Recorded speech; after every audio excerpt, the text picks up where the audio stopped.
خوشبختانه مهمانان ما تشریف آوردن، البته با حدود 25 دقیقه تأخیر که بله. خب حالا اینو من با دوستمون خانم نوشین بعداً بیشتر راجبش صحبت میکنم در هنگامی که نوبت خودش رسید.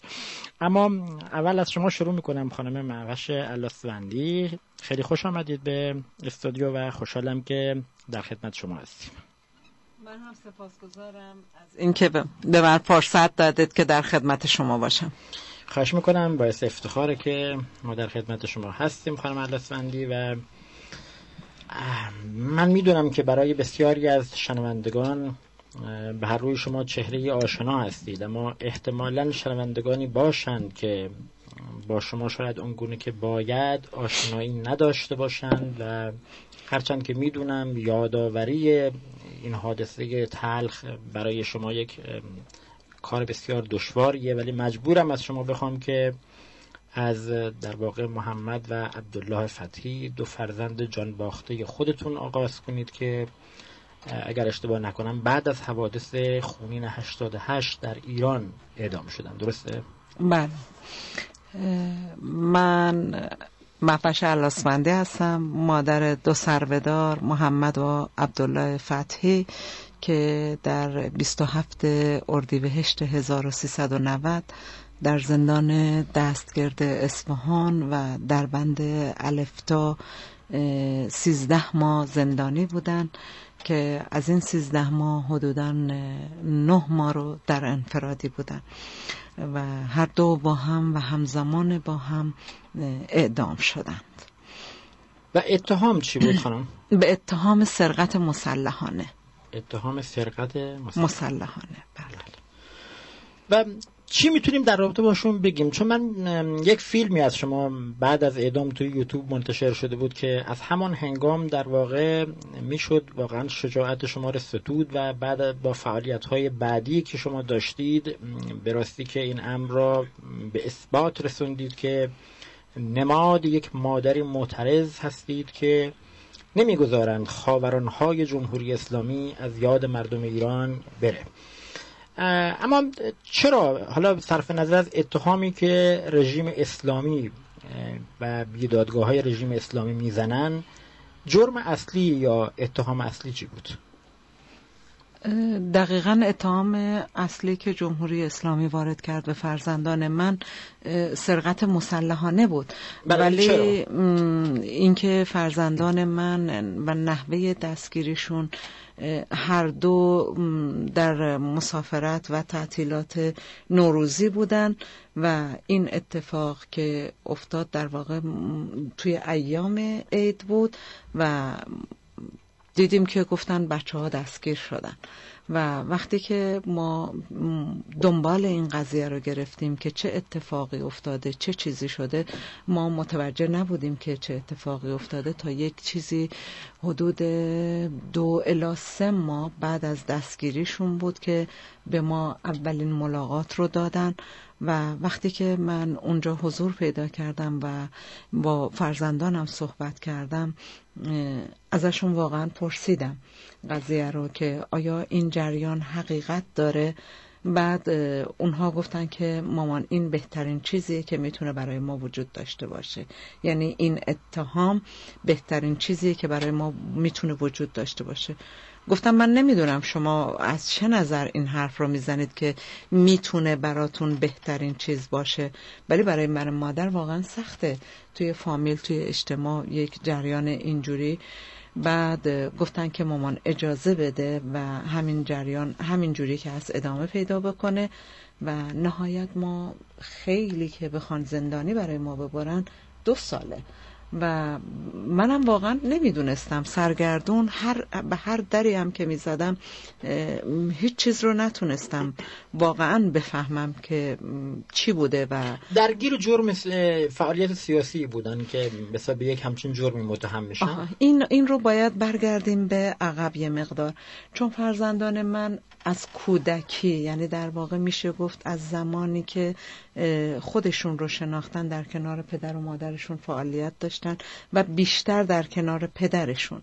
چون ما توی اون شهری که زندگی می‌کردیم 2 مدرسه غیر انتفاعی تأسیس کرده بودیم و بیشترین کاری و فعالیتی که خانواده ما با هم درگیر اون بودیم این مدارس بود. این مدارس در کنارش ما تیم ورزشی تشکیل داده بودیم، تیم فوتبال تشکیل داده بودیم، تیم کشتی تشکیل داده بودیم و حتی اون تیم فوتبالمون هم به ثبت رسیده بود به اسم پاسارگاد و این بود که ما فعالیت‌های این چنینی داشتیم. من حتی هنوزم که هنوزه نمیتونم بگم فعالیت‌های فرزندان من یا حتی همسر من سیاسی بوده. من بیشتر از هر چیزی که معتقدم که فعالیت‌های ما فرهنگی اجتماعی بود و نمیدونم چجور این عنوان رو میتونم. چرا رژیم اسلامی تاب نمیاره یک همچین نوع فعالیتی رو و حکم سنگین اعدام رو صادر میکنه برای فرزندان شما؟ خب جمهوری اسلامی هیچ وقت نمیتونه بپذیره تشکلی رو، گروهی رو که دور هم جمع بشن.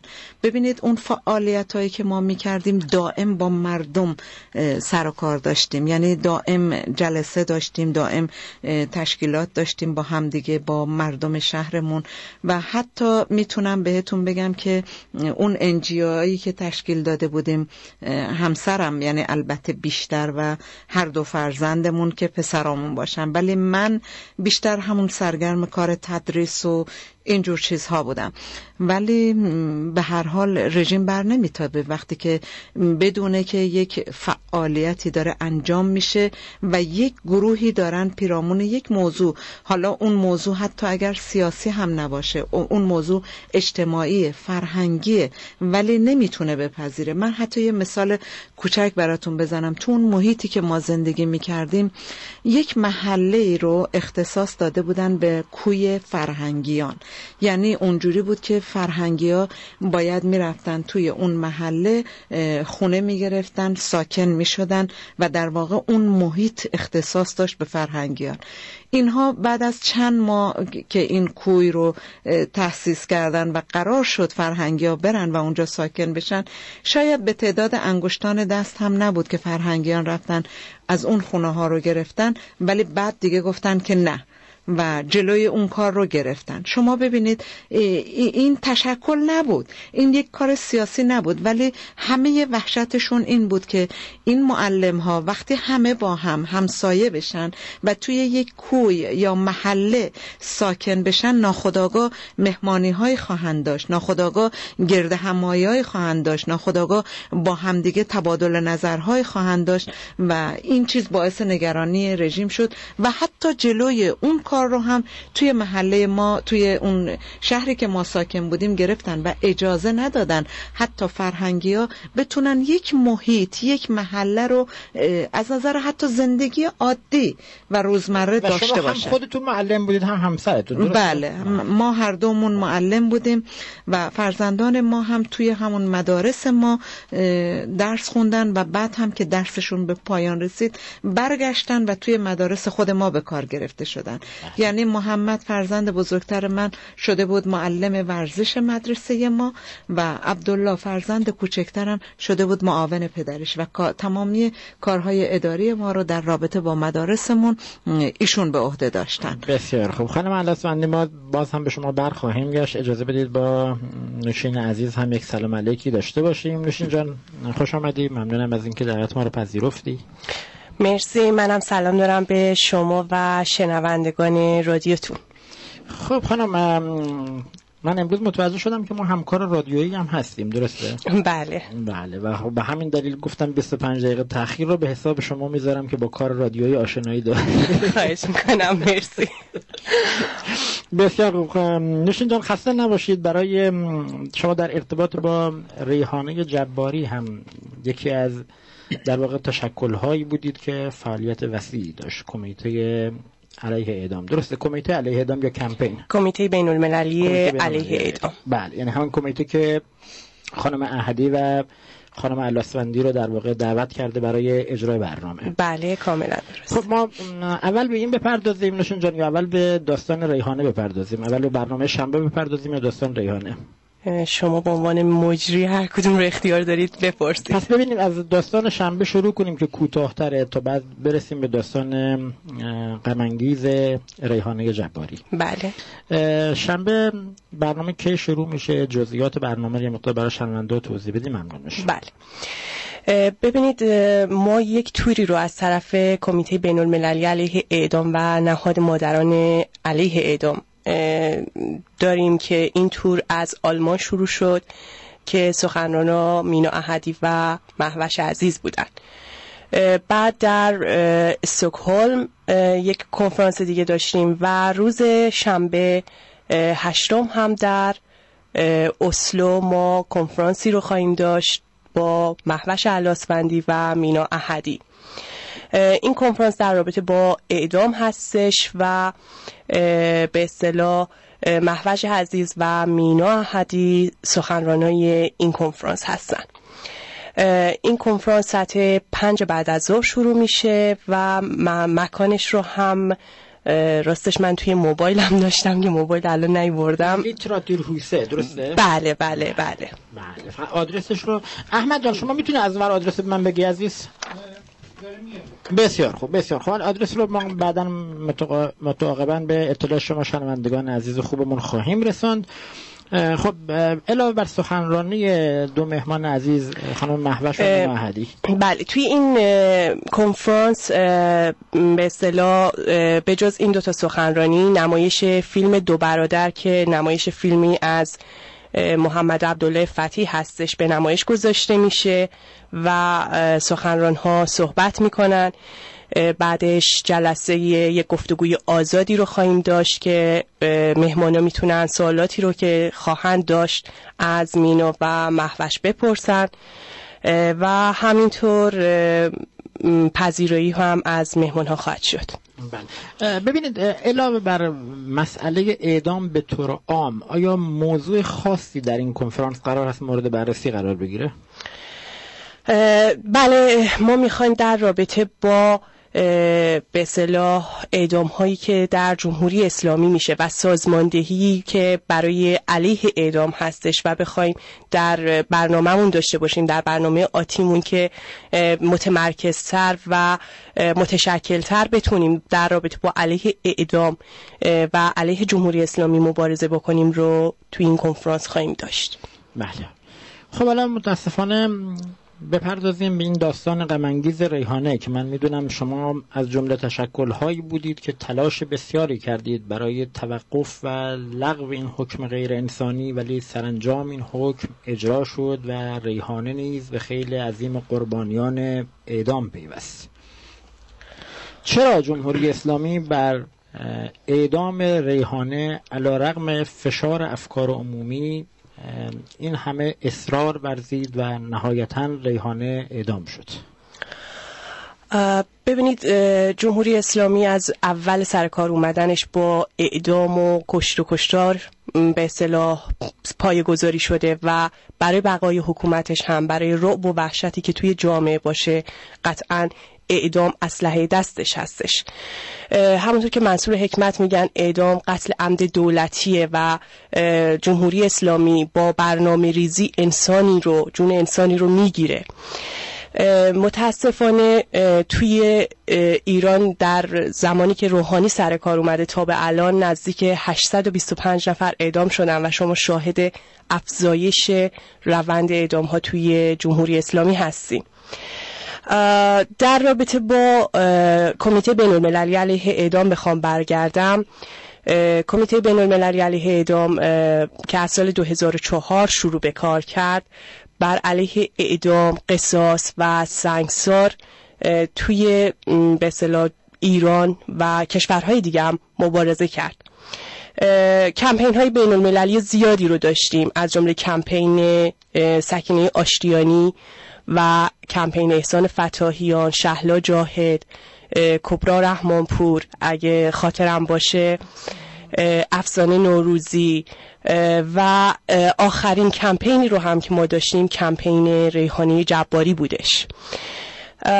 ببینید جمهوری اسلامی متاسفانه ریحانه رو اعدام کرد. ریحانه قربانی جمهوری اسلامی و باندبازی های اطلاعات جمهوری اسلامی شد تا اونجایی که به اطلاعات من برمیگرده. ریحانه شخصی بودش که توسط یکی از مأمورین اطلاعات که میخواست بهش تجاوز بکنه و اون برای دفاع از خودش به اصطلاح یک چاقویی رو به این شخص زده بود اعدام شد. ما مخالف اعدام هستیم، حالا به هر شکلی که باشه. کشتن انسان‌ها و جون انسان‌ها رو گرفتن به هر شکلی به اصطلاح برای ما قابل قبول نیست و ما مخالفش هستیم. ریحانه رو اعدام کردن به این خاطر که خواسته بود از خودش دفاع بکنه، اما این فقط به اصطلاح ظاهر قضیه هستش. سربندی مأمور اطلاعات بود، دست اطلاعات توی کار بود و تا زمانی که به اصطلاح اعدام ریحانه انجام شد، ریحانه تحت فشار بود و مطمئناً از جانب خانواده سربندی فقط نبود، از جانب دستاندرکارای دولت مرتجع و جنایتکار جمهوری اسلامی هم بود. در رابطه با ریحانه میتونم بگم که ما تلاش های زیادی رو کردیم. ما ریحانه رو در سطح بین المللی یک چهره کردیم. اجازه بدین همینجا به این موضوع تلاش های شما بپردازیم. افرادی گفتند و نوشتند که همین تلاش های بین المللی بود که در واقع خانواده سربندی مأمور وزارت اطلاعات رو بر سر لج انداخت و در واقع آنها رضایت ندادن و این از وکیل امنیتی متهم در واقع استارت این قضیه بود که میدونیم که وکیل در واقع وکیل شاکی یک وکیل امنیتی بود. بله. و ایشون در واقع استارت این قضیه رو زدن و بعداً متاسفانه حتی بعضی از مبارزان آزادیخواه هم در این دام افتادن و ادعاهای از این قبیل مطرح کردن. آیا واقعا تلاش‌های بین‌المللی و از جمله تلاش‌های کمیته شما بود که خانواده سربندی رو بر سر لج انداخت و ریحانه رو قربانی کرد؟ به نظر من کسایی که این حرف رو میزنن با جمهوری اسلامی هستن. من میتونم صراحتاً اینو بگم، کسایی که این حرف رو میزنن از کسایی هستن که در کنار جمهوری اسلامی هم و برای بقای جمهوری اسلامی دارن تلاش میکنن. ببینید، ریحانه اعدام شد، اما به قول شما شاید کسایی میگفتن که اگر چهره رسانی نمیشد اعدام نمیشد. ریحانه 7 سال و نیم توی زندانه. توی این 7 سال و نیم چهره ریحانه رو هیچ کسی نمیشناخت، با وجود اینکه از روز اول ما با خانواده ریحانه ارتباط داشتیم، اما میگم به دلایلی چهرهش مشخص نشده بود. به همین دلیل که خانواده سربندی بلکه رضایت بدن. توی این 6 سال رضایت نگرفتن، 6 سال و نیم، و توی این 1 سال چهره ریحانه علنی شد و چهره ریحانه یک چهره بین المللی شد. اتفاقا به نظر من اگر چهره ریحانه بین المللی شد، ما تونستیم توجه جوامع بین المللی رو به اعدام توی ایران و توی جمهوری اسلامی جلب کنیم. تونستیم نهادها و سازمانهای حقوق بشر، سازمان ملل و یا اتحادیه اروپا رو فشار بهشون بیاریم، به این اعدام ها جلبش بکنیم که توی جمهوری اسلامی داره چه اعدام هایی میشه، و تونستیم جلب کنیم این به اصطلاح نظر این افراد رو که به جمهوری اسلامی فشار بیارن. ببینید، خانواده سربندی 6 سال و نیم میشه رضایت ندادن. اگر قرار بود رضایت بدن طبیعتاً تو 6 سال و نیم رضایت میدادن. سربندی، جلال سربندی، پسر مرتضی سربندی، حتی تا لحظه آخر هم که ریحانه به پای چوبه دار رفت، دوربین فیلمبرداری برده بود دم چوبه دار که از ریحانه اعتراف بگیره که بگه که پدر من به اصطلاح آدم خوبی بوده و تو از روز اول دروغ گفتی و پدر من متجاوز نبوده. و ریحانه نهایتاً زیر بار این قضیه نرفت. دقیقاً، و ریحانه زیر بار نرفت و چوبه دار به اصطلاح رفت بالای چوبه دار و سربندی صندلی رو کشید. نوشین جان اجازه بده. احمد عزیز، ما یک مقدار قطع و وصل داره صدای این دوستمون نوشین اینجا وقتی که صحبت میکنه من احساس میکنم که یه مقدار قطع و وصل داره. نوشین جان شما باید مثل که با میکروفون فاصله بیشتری بگیرید. خب خانم علاسوندی، برگردیم به شما. شما اتفاقا برخلاف آنچه که گفته میشه جزء خانواده‌هایی بودید آنگونه که آقای ایرج مصداقی از فعالان حقوق بشر در نوشته‌هاشون نوشتن، جزء خانواده‌هایی بودید که سکوت کردید و پیش از اعدام پیرامون این مسئله چهره سازی نکردید و ظاهرا همسر شما در ترکیه این موضوع رو متوجه میشه و این سکوت هم ظاهرا هیچ تأثیری نداشته، درسته؟ دقیقاً. من در رابطه با پرسشی که از نوشین عزیز کردید، من مایل بودم راجع به این جریان صحبت کنم و به شما بگم که من خودم یک شاهد زنده بر این قضیه هستم که اینکه جمهوری اسلامی میگه که علت اینکه ریحانه رو اعدام کرده به خاطر این رسانه ها بوده و این سر و صداها بوده. البته خب جمهوری اسلامی این حرف رو میندازه توی دهان کسان دیگری و از اونها میخواد که این حرف رو بزنن، خودش شخصا نمیاد این رو بگه به طور واضح. ولی خب شما میبینید من به طور مثال این جریان فرزندانم رو رسانه‌ای نکردم و سکوت کردم به دلیل همون ترس و وحشتی که داشتم، به دلیل تجربه هایی که در مورد هم در این زمین به شما داده بودن که اگر سکوت کنید مثلا دقیقاً. بله. ببینید مادر ریحانه تمام مراحلی رو که میرفتن و شرکت میکردن و تماس هایی که میگرفتن و بعد وقتی برمیگشتن و اون جریانات رو توی فیسبوک منتقل میکردن، تمام اون اتفاقاتی که بر من گذشته بود اونها برای من دوباره تجدید میشد.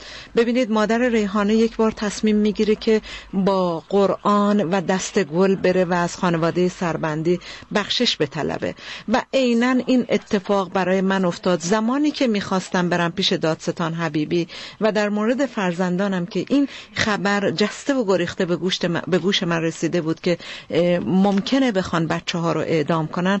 زمانی که من میخواستم برم قرار ملاقات بگیرم از دادستان حبیبی، از خودشون افرادی رو فرستاده بودن و به من گفته بودن که شما یک سکه بهار آزادی، یک سجاده که مهرش حتما از کربلا آورده شده باشه، اینها رو آماده کنید و یک جلد قرآن بیارید برای ما تا ما اینها رو ببریم پیش دادستان حبیبی که دادستان حبیبی به شما اجازه ملاقات و صحبت بده.